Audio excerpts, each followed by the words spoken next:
So last time I got some basic stuff set up. Now I want to get full enchanted diamond armor and a totem of undying. But first, I have this fortune 3 diamond pickaxe and I'm going to mine with it until it breaks.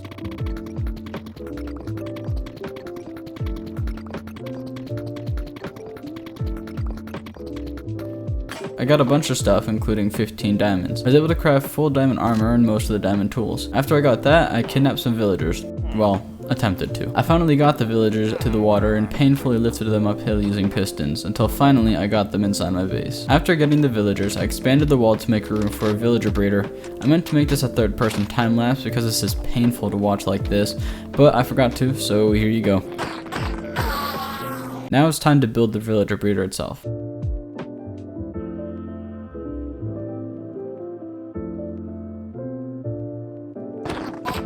All that was left to do now is to get the villagers into the breeder. The first villager went in willingly, so it was quite easy. However, the second one was not so easy. So I put it back in a boat and used a piston to push him up to the breeder.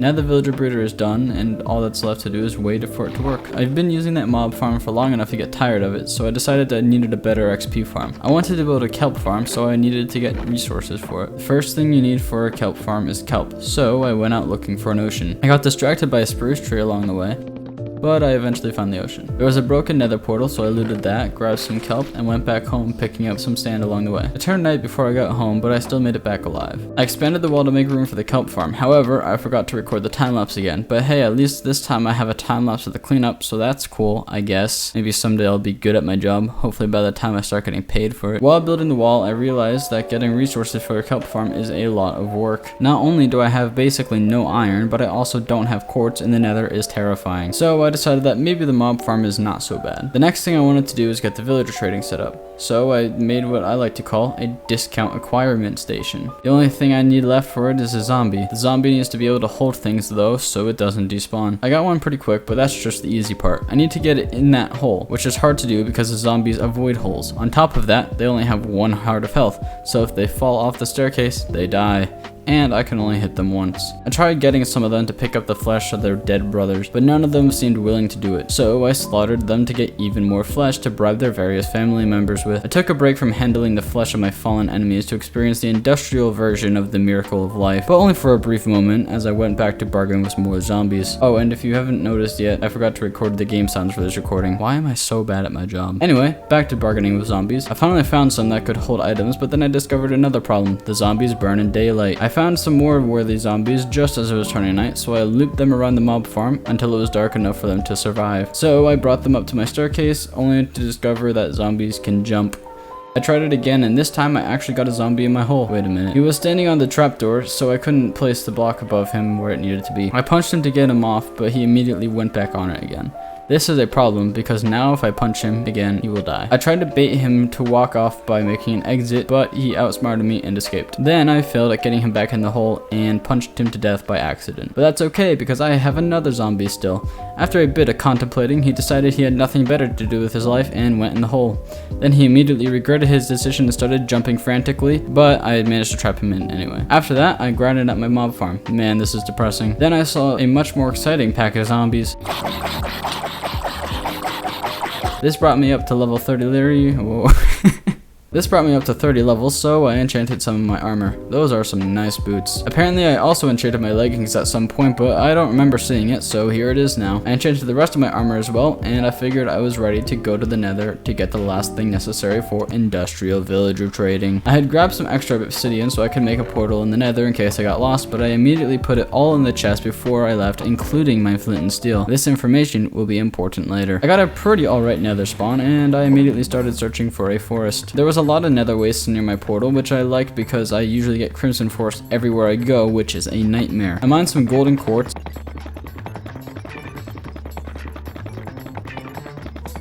and also some mushrooms. I got into a fight with a ghast and it ended in a draw. I found a soul sand valley with a basalt biome nearby, which gave me hot tourist destinations immediately after going into the nether. After all these years of playing the game, I never knew until this point that challenge advances give you XP. At least, I thought I saw my levels go up. I saw an angry piglin, so I built up to barter with it, but he ran away. He eventually came back, so I started bartering with him. Turns out, he made alliances with the ghast while he was gone, so that plan didn't work. While running away, I saw another fortress in the distance. I went back to my portal quickly to make a path to the fortress, only to find it surrounded by lava. That wasn't that hard to fix though, so I started working on the path. I saw some piglins, so I bartered with them. Well, one of them. And then I made a golden helmet so I didn't have to deal with them anymore. I decided to go through the basalt delta to get to the fortress, but I hate the basalt delta, so I made a tunnel through it. Now, how did I remember to record this time lapse and not the previous ones? Well, you see, the replay mod starts recording automatically. All those times I forgot to record it was because I had manually stopped the recording and forgot to start it again. This time I forgot to stop it. How can one be so stupid? We're back in my world now, where I uncovered some lava and failed to cover it back up again. This sent me into a panic until I realized that lava does no damage to me, and I didn't even have my fire protection helmet on. I made it through the basalt delta and climbed up the fortress pillar. I found a blaze spotter immediately and killed a bunch of them until I got enough blaze rods to beat the game and make a brewing stand. After getting 10 rods, I started searching for some nether wart. I couldn't find any though, and after having a close call with some wither skeletons, I figured this fortress just didn't have any nether wart. I started searching for a new fortress because I needed nether wart for the villagers. I walked around a basalt delta for a while, which was terrifying. There are little holes that lead to death everywhere you step, but I lived and made it to the Soul Sand Valley. This is much safer, but also much slower. I had to maneuver around this for a long time, and I was starting to get flashbacks to when I died in a hardcore war a long time ago while looking for nether wart for hours. No! I went through just about every biome before I finally found another one. I dug into it and immediately began searching for nether wart. This fortress was massive, but I still couldn't find any nether wart staircases. I did find a chest which had some diamonds and a saddle in it. Pretty cool, but not exactly what I was looking for. I turned a corner to find another chest which had some horse armor. I turned a corner again to find yet another chest which had nether wart and a bunch of other stuff in it. I turned the corner again to find yet another chest which had more nether wart in it. I turned the corner again and found another chest which had some gold and obsidian in it. I turned the corner again and found a dead end. After whatever that was, I began searching for a way out. I found a large open section that I might use for a farm later, or not, because I didn't even mark the coordinates of this place before I left. Now there was just one problem. I was lost. And this is when I remembered the obsidian that I forgot to bring. So I had to find my way back through the nether. I started attempting to backtrack, though I really had no idea where I was going. I had a sudden ghast attack, and I actually beat him this time. However, I didn't see my XP go up from the advancement, so now I was lost and also convinced I was going insane. After quite a bit of traveling and trying to find some random blocks I placed along the way, I finally made it back to my tunnel. I made it safely back to the overworld, and I was feeling very relieved. Time for my incredibly humane villager trading setup. After crafting a brewing stand, I realized I had already stolen a brewing stand from the local village, so that was pointless. On top of that, you don't even need nether wart to brew weakness potions, so that was also useless. But hey, at least I don't have to look for any later. Now it's finally time to use my discount acquirement station.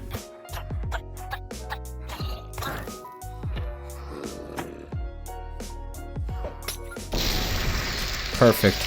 Now we just need to wait like 10 minutes. While I was farming, I got the zombie doctor advancement, so I was ready to start trading with him. After a long process of breaking and placing a lectern, I got protection 4, which is really good. So I used one of my 3 emeralds to buy a book to lock his trades. Then I made a little hut for him to stay in for the rest of his life. I brought him over to it, but it turns out he doesn't want to stay trapped in a 1-block hut forever, so he escaped.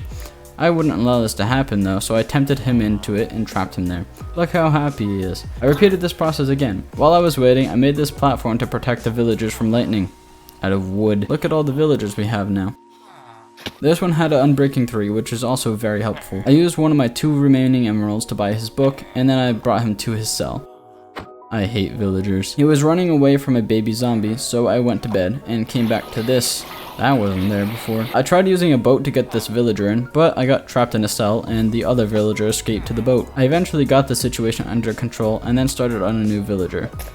This one had feather falling 4, which is also great, so I spent my last emerald on it. Emerald trades are a 50% chance, but yet I never get it with a good book. I got this villager in place and sent another villager through the discount acquirement station. This time I hit the jackpot. A mending book with an emerald trade. Now I had basically everything I needed. I was just finishing his cell when I turned around and saw this. I've never really seen these before, and now I just keep getting them. I used the XP I got to get a new Fortune 3 diamond pickaxe, and then sent another villager through a discount acquirement station. I took a break from villager trading and decided to get some totems of undying. I first gathered some magma blocks for traps and then kidnapped a villager from the local village. I took him out to a field and set up an area for the raid. Once again, I forgot to record a time lapse of this until this point, when it's pretty much finished. After that, I went searching for a pillager outpost. I expected this to take hours, but instead it took about 5 minutes. Then I tried to get the bad omen effect. Anything gonna spawn here, or? No? Oh, here's some pillagers. Wait, there's some more. I'm looking for a pillager captain, though. Easy. Oh my god, I'm getting so many crossbows. What? Oh, wait, here it is. Alright, now we have it. Bad omen. Now that I have bad omen, I went back to my villager. I placed a bed to start the raid and waited for the pillagers to fall into the moat. I took a nice rest in the middle of the siege, and eventually they started dying. One pillager got lost, so I helped him out. Then I decided to make it so the rest can't get stuck. The next round started and went much smoother. I love watching that raid bar quickly fade away. Alright, now there's just the problem that there's still one more frickin' raider. Oh no, he is also killing himself now. Awesome. I love this game. The third wave started in a much more inconvenient place. The Ravager. Oh, that's gonna take like 10 freaking years. Really? They're getting stuck in the water. Awesome, thanks game. Alright, yeah, look at this. There's a nice hill. You can climb up here and into my pit of... Okay. The Ravager was dying so slowly and I wanted to speed it up. Too bad I can't even freaking reach this dude. Oh, why can he reach me? Ow. Alright, well, I'll just wait then. Eventually, he died and a new wave started. This wave was pretty uneventful. Bye-bye, buddy. Oh, wait, you're gonna shoot at me. Okay. The next wave, however, introduced evokers. Coming from that direction now. Then they went to the wrong village, which is incredibly inconvenient. We've got evoker time. Evoker time. I bravely hid until he died. I am scared for my life. Wait, did you? Oh, there it is. We got it. Totem of undying. I feel much safer now, but I still have to deal with the pillagers that ran away. And die. Good. The next wave started, so I hid until there were only 2 left and then killed the stragglers. The next wave started in a pretty bad spot. Despite that, most of them found their way into the moat, but there were a few stragglers. I collected the rest of the totems and then finished the raid. Hey, do you want to follow me? Yeah. There you go. See, isn't that so much fun? I was just bouncing. He be dancing. He be dancing. Those are some nice moves right there. Beautiful. Can you die already? Oh my god. Thank you. Easy. Easy peasy. After that, I decided to max out my armor. Well, besides bonus and enchants. I needed an anvil which required iron, so I went mining.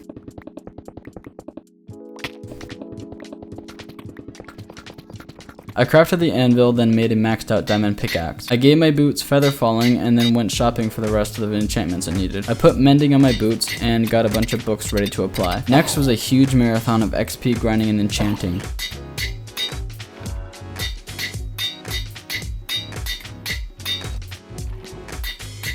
Finally, I had full prot 4 diamond armor, as well as some nice enchantments on my helmet and boots. I also have a sharpness 4 diamond sword and a maxed out diamond pickaxe. I think this is everything we need to beat the game.